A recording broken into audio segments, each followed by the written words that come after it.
Today, we talk about feminist perspectives and their impact to political analysis, and how we can use this in the study of political sociology.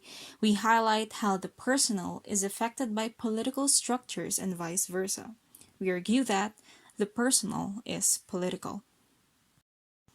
Feminism started as a movement, though outside of the academe.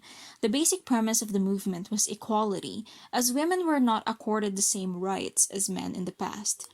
Women are the majority now and always have been at least half of mankind, yet it can be observed that sometimes their experience is invisible in narratives. Almost all disciplines, including political science, has been dominated by men and women's voices silenced.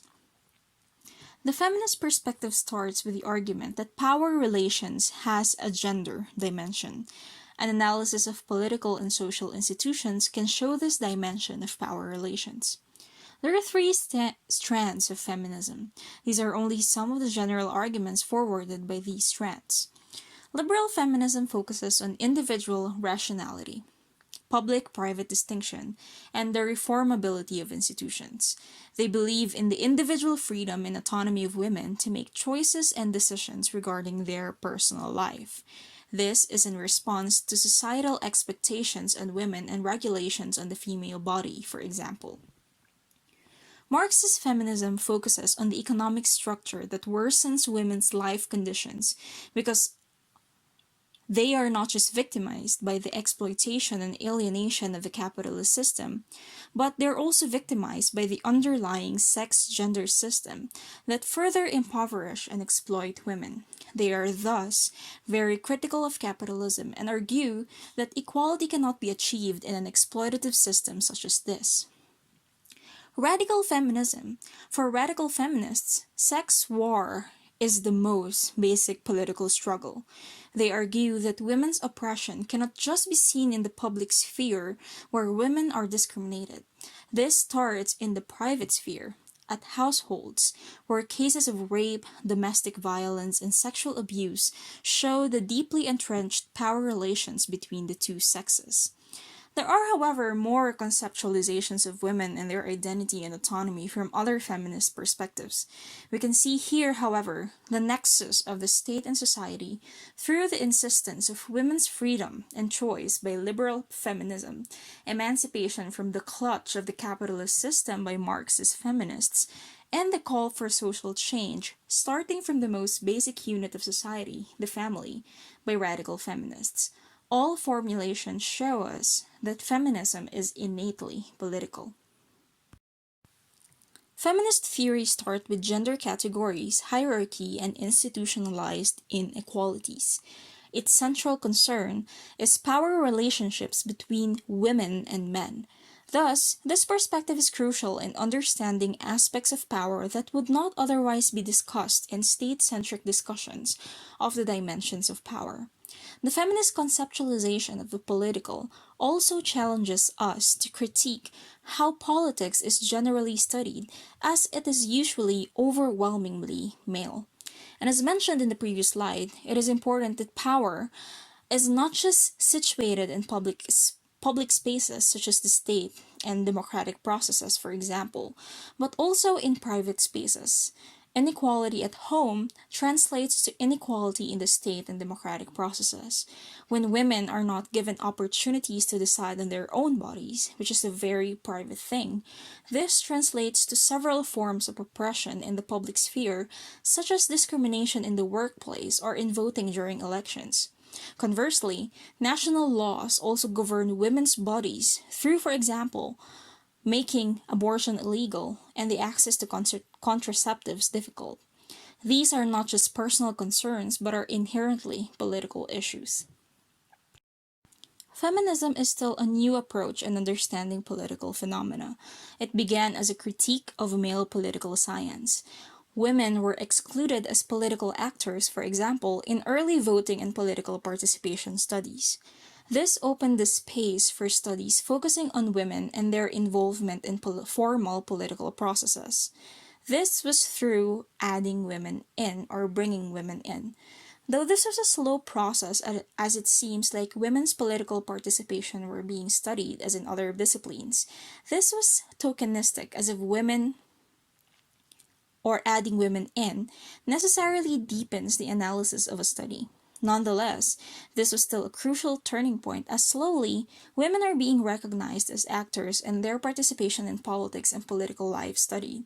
Gender issues are now being included in public policy making women's voices heard.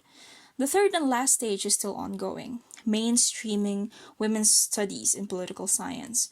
Studying women as political actors is not enough to highlight women's experiences. Still, women are more involved in the study of politics now, raising questions on the very concept of the political and how politics should be studied.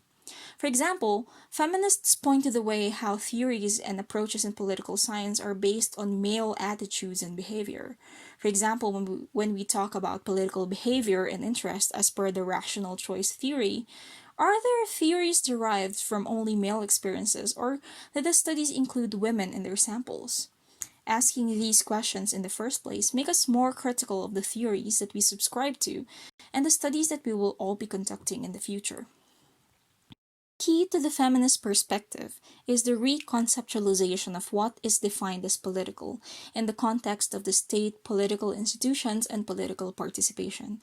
Women are underrepresented, especially in formal institutions. As mentioned, power is not just understood in the context of the public sphere, but also in the private sphere where women experience the most oppression and where women are sought to be controlled, where their roles are seen as confined to the household, the kitchen, and the bed. This is a radical view of feminism. The personal is political. Feminism also argues that being a woman gives a person a specific standpoint because of her experience of being a woman. This privileges some women in studying women's experiences in politics. A critique to this, however, is that this somehow essentializes women in one coherent category. It should also be considered that there are multiple experiences of being a woman.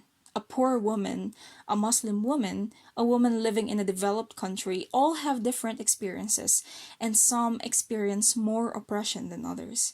This should also be considered when we look at political phenomena involving women. Reconceptualizing power and politics can lead to a different understanding of women's participation and role in politics. Some scholars think that there is and could be an alternative women's way of doing and thinking about politics, as in the idea of a distinct women's culture. This denotes that women can contribute to political life through speaking in a different voice as a woman. For example, women's ethic of care, usually used by males to criticize women leaders as weak and not fit for political office, are actually women's strength as leaders. One example I could think of is New Zealand's Prime Minister Jacinda Ardern's brand of leadership, which is governing with empathy, compassion, and kindness. Not only were her speeches regarding New Zealand's new restrictions and lockdown orders to curb the spread of the virus clear and concise, they were also compassionate, knowing that people will need time to adjust to the changes to life as they know it, knowing that people had to make sacrifices. Her administration even held a press conference to explain COVID-19 to children and answer their questions. This brand of governance proved to be successful as Ardern was able to lead their country in flattening the curve months after the outbreak of COVID-19. Not everything about women involvement in politics is positive, though. There is still a long way to go for political institutions in terms of inclusion of women. A gendered institutional analysis, for example, made by Kathleen in Randall 2010, shows that even women elected into office with influence still have less opportunities. I am reminded of this incident in the U.S. House of Representatives, where a female representative were called names, such as disgusting and crazy, by a male representative. The male representative then apologized and said that he would never call the female representative that because he has a daughter and a wife. The female representative rebutted, "Having a daughter does not make a man decent." This use of language inside the very established institutions such as the Congress show us how deeply entrenched power relations are, and even women who have the same position as men continue being discriminated and belittled. These perspectives from feminism, the overall call is for a more feminist methodology in political analysis. Not one method can be used to effectively include women's experiences in political life. Methods from other disciplines can be borrowed in order to highlight the gender dimension of politics. Even postmodernism, with its rejection of binary oppositions, can be used to interrogate narratives that only privilege men. We conclude this presentation by saying that, indeed, the feminist perspective is badly needed in political science. We saw the implications of feminism on how we should view and study politics. It expands the scope of politics from just the public to the private sphere. Recognizing the diversity of women and femininities would also give us a more nuanced understanding of women's experiences and participation in political life.